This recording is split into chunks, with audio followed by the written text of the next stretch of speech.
ಸಂಪುಟ ವಿಸ್ತರಣೆ ಬೆನ್ನಲ್ಲೇ ಕಾಂಗ್ರೆಸ್ನಲ್ಲಿ ಅಸಮಾಧಾನ ಸ್ಫೋಟಗೊಂಡಿದ್ದು ಮಂತ್ರಿ ಸ್ಥಾನ ಕೈತಪ್ಪಿದ್ದಕ್ಕೆ ಬೇಸರಗೊಂಡಿರುವಂತಹ ಶಾಸಕರ ಮನವೊಲಿಕೆ ಕಸರತ್ತು ನಡೀತಾ ಇದೆ.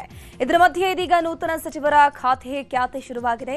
ಅಸಮಾಧಾನ ಶಮನಗೊಳ್ಳದ ಹಿನ್ನೆಲೆಯಲ್ಲಿ ಸಂಪುಟದಲ್ಲಿ ಕೆಲ ಬದಲಾವಣೆ ಹಾಗೂ ಖಾತೆ ಬದಲಾವಣೆ ಬಗ್ಗೆ ಚರ್ಚಿಸೋಕೆ ಸಿಎಂ ಡಿಕೆ ಶಿವಕುಮಾರ್ ಇಂದು ಅಥವಾ ನಾಳೆ ದೆಹಲಿ ಪ್ರಯಾಣ ಬೆಳೆಸಲಿದ್ದಾರೆ. ವರಿಷ್ಠರು ಸಂಪುಟದಲ್ಲಿನ ಬದಲಾವಣೆಗೆ ಒಪ್ಪಿದ್ರೆ ಕುರುಬ ಕೋಟಾದಡಿ ಬ್ಯಾಡಗಿ ಶಾಸಕ ಬಸವರಾಜ ಶಿವಣ್ಣನವರಿಗೂ ಸಚಿವ ಸ್ಥಾನ ಸಿಗುವಂತಹ ಸಾಧ್ಯತೆ ಇದೆ. ಸಚಿವ ಸಂಪುಟ ವಿಸ್ತರಣೆಯ ವೇಳೆ ಸಚಿವ ಸ್ಥಾನ ಸಿಗದ ಕಾರಣ ವಿಜಯನಗರದ ಹಿರಿಯ ಶಾಸಕ ಎಂ ಕೃಷ್ಣಪ್ಪ ಹಾಗೂ ಅವರ ಪುತ್ರ ಗೋವಿಂದರಾಜನಗರದ ಶಾಸಕ ಪ್ರಿಯಾ ಕೃಷ್ಣ ದೆಹಲಿಗೆ ತೆರಳಿದ್ದಾರೆ. ಸಿಎಂ ಹಾಗೂ ಸುರ್ಜೇವಾಲಾ ಸಂಧಾನಕ್ಕೂ ಬಗ್ಗದ ಕೃಷ್ಣಪ್ಪ ಸಚಿವ ಸ್ಥಾನ ಹೊರತಾಗಿ ಯಾವುದಕ್ಕೂ ಒಪ್ಪೋದಿಲ್ಲ ಅಂತ ಹೇಳಿದ್ದಾರಂತೆ. ನಿನ್ನೆ ಕೆಪಿಸಿಸಿ ಅಧ್ಯಕ್ಷ ಬಿಕೆ ಹರಿಪ್ರಸಾದ್ ಕೂಡ ಮಾತುಕತೆ ನಡೆಸಿದ್ರು. ಮಾಜಿ ಸಚಿವ ಮಹಾದೇವಪ್ಪ ಜೊತೆಗೆ ದೆಹಲಿಗೆ ತೆರಳಿರುವಂತಹ ಕೃಷ್ಣಪ್ಪ ಇಂದು ಹೈಕಮಾಂಡ್ ನಾಯಕರನ್ನ ಭೇಟಿಯಾಗಿ ಚರ್ಚೆ ನಡೆಸಲಿದ್ದಾರೆ. ಕೃಷ್ಣಪ್ಪಗೆ ಸಚಿವ ಸ್ಥಾನ ಸಿಗುವ ಸಾಧ್ಯತೆಗಳೂ ಕೂಡ ಇವೆ. ಆದರೆ ಪ್ರಸ್ತುತ ಯಾರನ್ನ ಕೈಬಿಟ್ಟು ಕೊಡ್ತಾರೆ ಅನ್ನೋದೇ ಕುತೂಹಲ. ಸಚಿವ ಸ್ಥಾನ ಸಿಗದೆ ಮುನಿಸಿಕೊಂಡಿದ್ದಂತಹ ಟಿಬಿ ಜಯಚಂದ್ರ ಜೊತೆ ಸಂಧಾನ ಸಕ್ಸಸ್ ಆಗಿದೆ. ನಿನ್ನೆ ಜಯಚಂದ್ರ ನಿವಾಸಕ್ಕೆ ತೆರಳಿ ಸಿಎಂ ಡಿಕೆ ಶಿವಕುಮಾರ್ ಸಮಾಲೋಚನೆ ನಡೆಸಿದರು. ಸಚಿವರ ಪಟ್ಟಿ ಆಯ್ಕೆ ಕಾರಣಗಳನ್ನು ವಿವರಿಸಿ ಸಮಾಧಾನ ಮಾಡಿದ್ರು. ಬಳಿಕ ಮಾತನಾಡಿದ ಟಿಬಿ ಜಯಚಂದ್ರ, ನಾನು ನಾಳೆಯಿಂದಲೇ ಸ್ಪೀಕರ್ ಆಗಿ ಕೆಲಸ ಮಾಡ್ತೀನಿ ಅಂತ ಅಧಿಕೃತವಾಗಿ ಘೋಷಣೆ ಮಾಡಿದ್ದಾರೆ.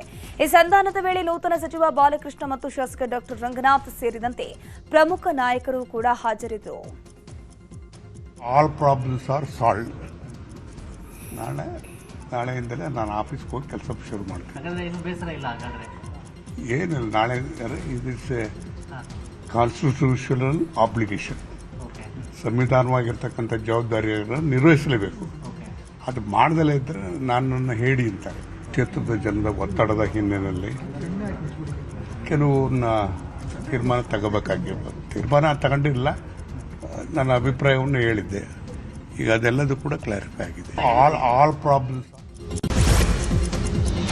ಸಂಪುಟ ವಿಸ್ತರಣೆಯಾದ ಬಳಿಕ ಸಿಎಂ ಡಿಕೆ ಶಿವಕುಮಾರ್ ಮಾಜಿ ಸಿಎಂ ಸಿದ್ದರಾಮಯ್ಯವರನ್ನ ಭೇಟಿಯಾಗಿದ್ದಾರೆ. ನಿನ್ನೆ ಕಾವೇರಿ ನಿವಾಸಕ್ಕೆ ಭೇಟಿ ನೀಡಿದ ಅವರು ಸಿದ್ದರಾಮಯ್ಯನವರ ಜೊತೆಗೆ ಪ್ರಸ್ತುತ ವಿದ್ಯಮಾನಗಳ ಬಗ್ಗೆ ಮಾತುಕತೆ ನಡೆಸಿದರು.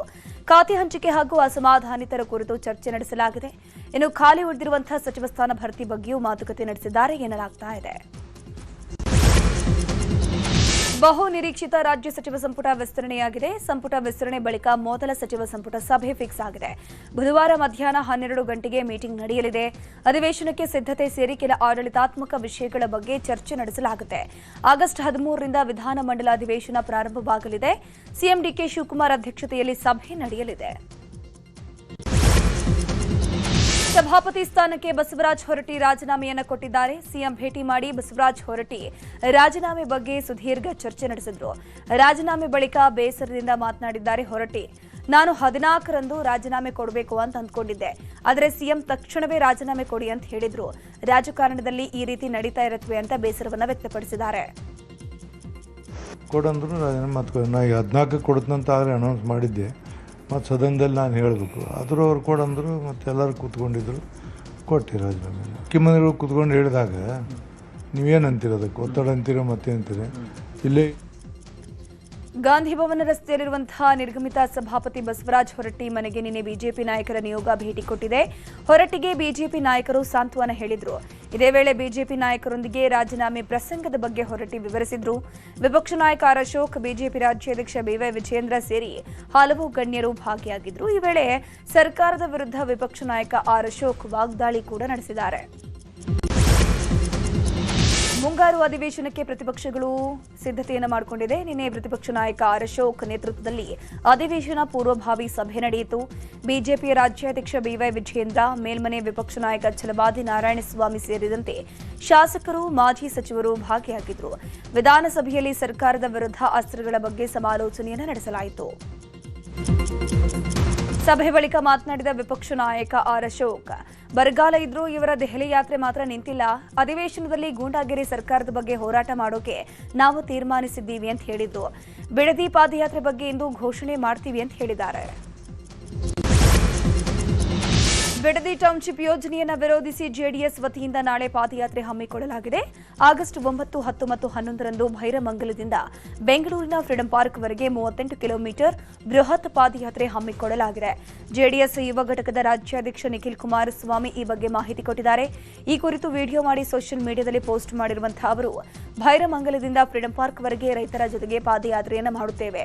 ಈ ಮೂಲಕ ಸರ್ಕಾರಕ್ಕೆ ಬಿಸಿ ಮುಟ್ಟಿಸುವಂತಹ ಪ್ರಯತ್ನ ಮಾಡ್ತಿದ್ದೀವಿ ಅಂತ ತಿಳಿಸಿದರು. ರೈತರು ಸಂಪೂರ್ಣವಾಗಿ ಈ ಟೌನ್ಶಿಪ್ ಯೋಜನೆಯನ್ನ ವಿರೋಧಿಸ್ತಾ ಇದ್ದಾರೆ.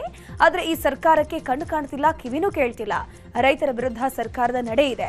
ಹಾಗಾಗಿ ನಾವು ರೈತರ ಪರ ನಿಲ್ಲುವಂತಹ ಕೆಲಸ ಮಾಡ್ತಿದ್ದೀವಿ ಅಂತ ನಿಖಿಲ್ ತಿಳಿಸಿದ್ದಾರೆ. ಶಿವಮೊಗ್ಗದಲ್ಲಿ ಜಿಲ್ಲಾ ಕಾಂಗ್ರೆಸ್ ಕಚೇರಿಯಲ್ಲಿ ಕ್ಷುಲ್ಲಕ ಕಾರಣಕ್ಕೆ ಗಲಾಟೆಯಾಗಿದೆ. ಜಿಲ್ಲಾ ಕಾಂಗ್ರೆಸ್ ಅಧ್ಯಕ್ಷ ಸ್ಥಾನದ ಬಗ್ಗೆ ಚರ್ಚೆ ನಡೆಸುವ ವೇಳೆ ರಣಾಂಗಣವಾಗಿದೆ. ಕಾಂಗ್ರೆಸ್ನ ಎಐಸಿಸಿ ವೀಕ್ಷಕ ಶರತ್ ನೇತೃತ್ವದ ತಂಡದಿಂದ ಸಭೆ ನಡೀತಾ ಇತ್ತು. ಸಭಾಂಗಣದ ಹೊರಭಾಗದಲ್ಲಿ ನಿಂತಿದ್ದ ಕಾರ್ಯಕರ್ತ ರಂಗೇಗೌಡರಿಗೆ ತಡೆ ಹಿಡಿದಿದ್ದಾರೆ. ಇದರಿಂದ ರಾದ್ಧಾಂತವಾಗಿದೆ. ಕಚೇರಿ ಸಭಾಂಗಣದಲ್ಲಿದ್ದಂತಹ ಚೇರ್ಗಳನ್ನು ಎತ್ ಹಾಕಿ ಪುಡಿ ಪುಡಿ ಮಾಡಿದ್ದಾರೆ. ಸ್ಥಳಕ್ಕೆ ಜಯನಗರ ಪೊಲೀಸರು ದೌಡಾಯಿಸಿ ಪರಿಸ್ಥಿತಿಯನ್ನು ತಿಳಿಗೊಳಿಸಿದರು. ಕಾಂಗ್ರೆಸ್ ಕಚೇರಿ ಮುಂಭಾಗ ಪೊಲೀಸ್ ಬಂದೋಬಸ್ತನ್ನು ಮಾಡಲಾಗಿದೆ.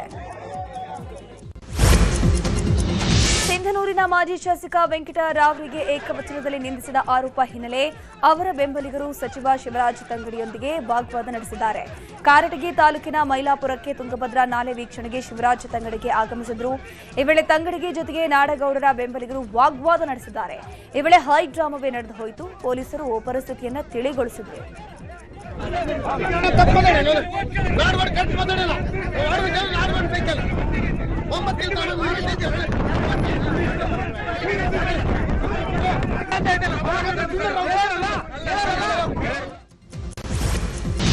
ಚಿತ್ರದುರ್ಗದ ರೇಣುಕಾಸ್ವಾಮಿ ಕೊಲೆ ಕೇಸ್ನಲ್ಲಿ ಮಾಫಿ ಸಾಕ್ಷಿಯಾಗುವುದಾಗಿ ಕೊಲೆ ಆರೋಪಿ ಪ್ರದೋಷ್ ಹೇಳಿದ್ದಾನೆ. ಹೀಗಾಗಿ ಕೊಲೆ ಆರೋಪಿ ದರ್ಶನ್ಗೆ ಟೆನ್ಷನ್ ಹೆಚ್ಚಾಗಿದೆ. ಇನ್ನು ಆರೋಪಿಗಳಾದ ಪ್ರದೋಷ್ ಹಾಗೂ ವಿನಯ್ ಇಬ್ಬರಿಂದ ಮಾಫಿ ಸಾಕ್ಷಿ ಅರ್ಜಿ ಕುರಿತಂತೆ ಹಿರಿಯ ವಕೀಲ ಶಂಕರಪ್ಪ ನ್ಯೂಸ್ 18 ಜೊತೆಗೆ ಮಾತನಾಡಿದ್ದಾರೆ. ಮಾಫಿ ಸಾಕ್ಷಿಯನ್ನು ಆರೋಪಿಯ ಹೇಳಿಕೆಯ ಕ್ರೆಡಿಬಿಲಿಟಿ ಮೇಲೆ ನಿರ್ಧಾರ ಮಾಡಲಾಗುತ್ತೆ. ಈ ಕೇಸ್ನಲ್ಲಿ ದರ್ಶನ್ ಅವರನ್ನ ಸಿಕ್ಕಾಕಿಸೋಕೆ ಸಂಚು ನಡೆದಿರಬಹುದು. ಮಾಫಿ ಸಾಕ್ಷಿ ಹೇಳಿಕೆ ಸುಳ್ಳು ಅಂತ ಸಾಬೀತಾದರೆ ಅದಕ್ಕೆ ತಕ್ಕ ಕ್ರಮ ಕೂಡ ಆಗುತ್ತೆ ಅಂತ ವಕೀಲ ಶಂಕರಪ್ಪ ಹೇಳಿದ್ದಾರೆ.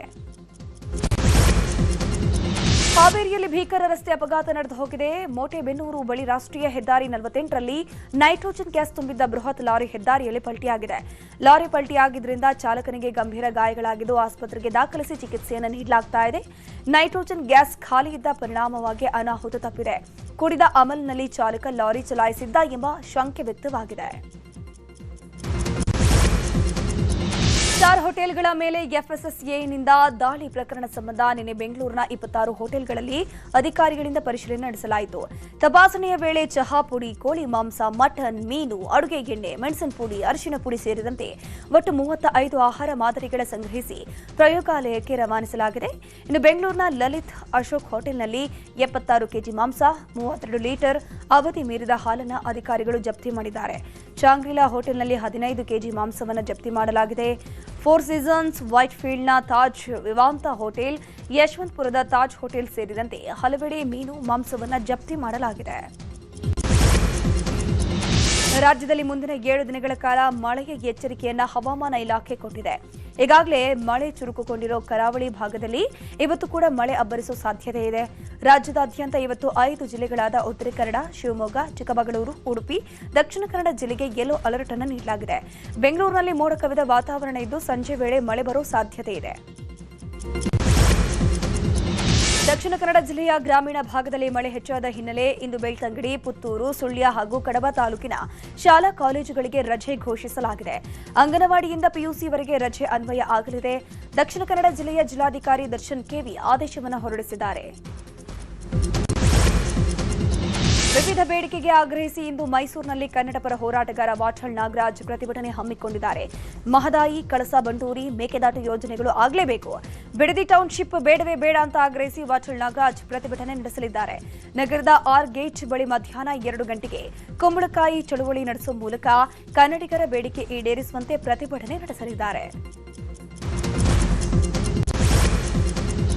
ಹಳೆ ಹುಬ್ಬಳ್ಳಿಯಲ್ಲಿ ದೇವಸ್ಥಾನದ ಪುಷ್ಕರಣಿಯ ಬಳಿಯ ಅನಧಿಕೃತ ಕಟ್ಟಡ ನಿರ್ಮಾಣ ಮಾಡಲಾಗುತ್ತಿದೆ ಅನ್ನೋ ಆರೋಪ ಕೇಳಿಬಂದಿತ್ತು. ಹೀಗಾಗಿ ಆಜಾದ್ ಓಣಿಯ ಶ್ರೀ ಭವಾನಿ ಶಂಕರ ಹಾಗೂ ಶ್ರೀ ನಾರಾಯಣ ದೇವಸ್ಥಾನಕ್ಕೆ ಪ್ರಮೋದ್ ಮುತಾಲಿಕ್ ಭೇಟಿ ಕೊಟ್ಟರು. ಕೂಡಲೇ ಎಲ್ಲ ಕಾಮಗಾರಿ ನಿಲ್ಲಿಸಬೇಕು ಅಂತ ಆಗ್ರಹಿಸಿದ್ರು. ಈ ವೇಳೆ ವಿವಿಧ ಹಿಂದೂ ಸಂಘಟನೆಗಳ ಪ್ರಮುಖರು ಕೂಡ ಉಪಸ್ಥಿತರಿದ್ದರು. ನಾಳೆ ನೇರಳೆ ಮಾರ್ಗ ಮೆಟ್ರೋ ಸೇವೆಯಲ್ಲಿ ವ್ಯತ್ಯಯ ಉಂಟಾಗಲಿದೆ. ಬೈಯಪ್ಪನಹಳ್ಳಿ ಮತ್ತು ಎಂಜಿ ರಸ್ತೆ ಮೆಟ್ರೋ ಸಮಯ ಬದಲಾವಣೆ ಮಾಡಲಾಗಿದ್ದು ಬೆಳಗ್ಗೆ 7 ಗಂಟೆಯಿಂದ 9 ಗಂಟೆಯವರೆಗೆ ಇರಲಿದೆ. ಸ್ವಾಮಿ ವಿವೇಕಾನಂದ ಮೆಟ್ರೋ ಹಾಗೂ ಇಂದಿರಾನಗರ ಮೆಟ್ರೋ ಮಧ್ಯೆ ನಿರ್ವಹಣಾ ಕಾಮಗಾರಿ ಹಿನ್ನೆಲೆ ಮಧ್ಯಾಹ್ನ 2 ಗಂಟೆಗೆ ತಾತ್ಕಾಲಿಕವಾಗಿ ಸ್ಥಗಿತ ಆಗುತ್ತೆ. ಆರ್ವಿ ರಸ್ತೆಯಿಂದ ಬೊಮ್ಮಸಂದ್ರವರೆಗೂ ಕೂಡ ಎಂದಿನಂತೆ ಸಂಚಾರ ಇರಲಿದೆ. ಬೆಂಗಳೂರಿನ ಮೇಜರ್ ಆರ್ಟಿರಿಯಲ್ ರಸ್ತೆ ಬಳಿ ಕಳಪೆ ಕಾಮಗಾರಿ ಹಿನ್ನೆಲೆ ಬಿಡಿಎ ನೋಟಿಸ್ ಅನ್ನು ಕೊಟ್ಟಿದೆ. ಪಾದಚಾರಿ ಮಾರ್ಗದಲ್ಲಿ ನಿರ್ಮಿಸಲಾಗಿದ್ದ ಕಾಂಕ್ರೀಟ್ ಸ್ಲ್ಯಾಬ್ ಸಂಪೂರ್ಣವಾಗಿ ಕಿತ್ತು ಹೋಗಿದೆ. ಕಳಪೆ ಕಾಮಗಾರಿಗೆ ಕಾರಣರಾದ ಸಂಬಂಧಪಟ್ಟ ಗುತ್ತಿಗೆದಾರರಿಗೆ ಬೆಂಗಳೂರು ಅಭಿವೃದ್ಧಿ ಪ್ರಾಧಿಕಾರ ಕಾರಣ ಕೇಳಿ ನೋಟಿಸ್ ಅನ್ನು ಕೊಟ್ಟಿದೆ. ಸಿಇಟಿ ಅಭ್ಯರ್ಥಿಗಳಿಗೆ ಹೊಸದಾಗಿ ಆಪ್ಷನ್ಸ್ ದಾಖಲಿಸುವುದಕ್ಕೆ ಕರ್ನಾಟಕ ಪರೀಕ್ಷಾ ಪ್ರಾಧಿಕಾರ ಅವಕಾಶವನ್ನು ಕಲ್ಪಿಸಿಕೊಟ್ಟಿದೆ. ವೈದ್ಯಕೀಯ, ದಂತವೈದ್ಯಕೀಯ ಮತ್ತು ಫಾರ್ಮಸಿ ಕೋರ್ಸ್ಗಳ ಪ್ರವೇಶಕ್ಕೆ ಇಚ್ಛೆ ಹಾಗೂ ಆಯ್ಕೆಗಳನ್ನು ದಾಖಲಿಸುವ ಪ್ರಕ್ರಿಯೆಯನ್ನು ಕರ್ನಾಟಕ ಪರೀಕ್ಷಾ ಪ್ರಾಧಿಕಾರ ನಿನ್ನೆಯಿಂದ ಆರಂಭಿಸಿದೆ. ಎಂಜಿನಿಯರಿಂಗ್ ಇತ್ಯಾದಿ ಸಿಇಟಿ ಕೋರ್ಸ್ಗಳ ಪ್ರವೇಶಕ್ಕೆ ಆಪ್ಷನ್ಸ್ ದಾಖಲಿಸಿದ ಅಭ್ಯರ್ಥಿಗಳು ಕೂಡ ಈಗ ಹೊಸದಾಗಿ ಆಪ್ಷನ್ಸ್ ದಾಖಲಿಸೋಕೆ ಅಥವಾ ಮಾರ್ಪಡಿಸೋಕೆ ಅಥವಾ ತೆಗೆದುಹಾಕುವುದಕ್ಕೂ ಅವಕಾಶ ಇದೆ. ಇದೇ ಮೊದಲ ಬಾರಿಗೆ ಅವಕಾಶವನ್ನು ಕೊಡಲಾಗಿದೆ. ಲಾಲ್ಬಾಗ್ ಫ್ಲವರ್ ಶೋಗೆ ಉತ್ತಮ ಸ್ಪಂದನೆ ವ್ಯಕ್ತವಾಗ್ತಾ ಇದೆ. ನಿನ್ನೆ ಒಂದೇ ದಿನ 12,230 ವಯಸ್ಕರು ಬಂದಿದ್ದಾರೆ.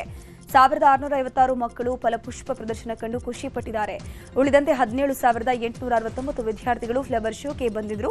ಒಟ್ಟು 31,755 ಮಂದಿ ನಿನ್ನೆ ದಿನ ಬಂದಿದ್ದು 6,49,900 ರೂಪಾಯಿ ಮೊತ್ತ ಸಂಗ್ರಹವಾಗಿದೆ.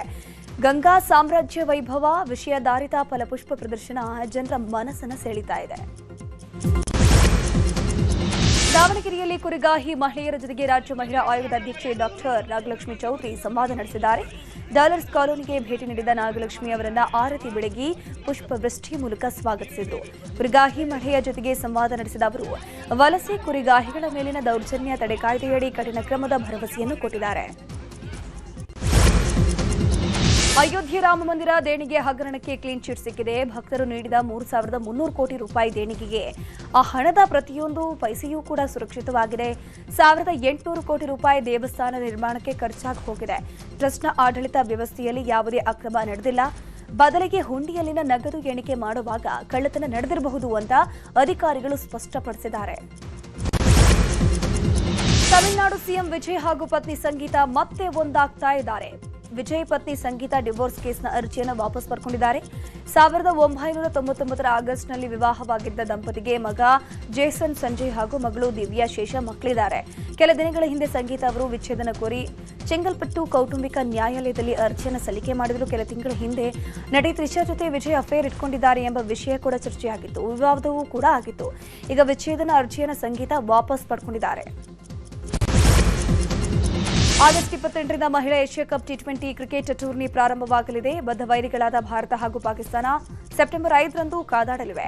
ದುಬೈನಲ್ಲಿ ನಡೆಯಲಿರುವಂತಹ ಟೂರ್ನಿಯಲ್ಲಿ ಒಟ್ಟು 8 ತಂಡಗಳು ಭಾಗಿಯಾಗುತ್ತೆ. ಇನ್ನು ಭಾರತ ಹಾಗೂ ಪಾಕಿಸ್ತಾನ ತಂಡಗಳು ಹಾಂಗ್ಕಾಂಗ್ ಹಾಗೂ ಥಾಯ್ಲೆಂಡ್ ಜೊತೆಗೆ ಎ ಗ್ರೂಪ್ನಲ್ಲಿದೆ. ಬಿ ಗುಂಪಿನಲ್ಲಿ ಬಾಂಗ್ಲಾದೇಶ, ಶ್ರೀಲಂಕಾ, ಇಂಡೋನೇಷಿಯಾ ಹಾಗೂ ಯುಎಇ ತಂಡಗಳಿವೆ. ಶ್ರೀಲಂಕಾ ಪ್ರವಾಸದ ಮೊದಲ ದಿನವೇ ಭಾರತೀಯ ಬೌಲರ್ಗಳು ದಣಿದಿದ್ದಾರೆ. ಲಂಕಾದ ಭವಿಷ್ಯದ ತಾರೆಯರು ಅನಿಸಿರುವಂತಹ ಆಟಗಾರರ ವಿರುದ್ಧ ಭಾರತೀಯ ಬೌಲರ್ಗಳು 3 ದಿನಗಳ ಅಭ್ಯಾಸ ಪಂದ್ಯದ ಮೊದಲ ದಿನ ಸಾಧಾರಣ ಪ್ರದರ್ಶನವನ್ನು ಕೊಟ್ಟಿದ್ದಾರೆ. ಭಾರತದ ಅನುಭವಿ ಬೌಲಿಂಗ್ ಪಡೆ ಎದುರು ಶ್ರೀಲಂಕಾ ಕ್ರಿಕೆಟ್ 11 ತಂಡ ಮೊದಲ ದಿನ 8 ವಿಕೆಟ್ಗೆ 363 ರನ್ ಕಲೆ ಹಾಕಿತ್ತು.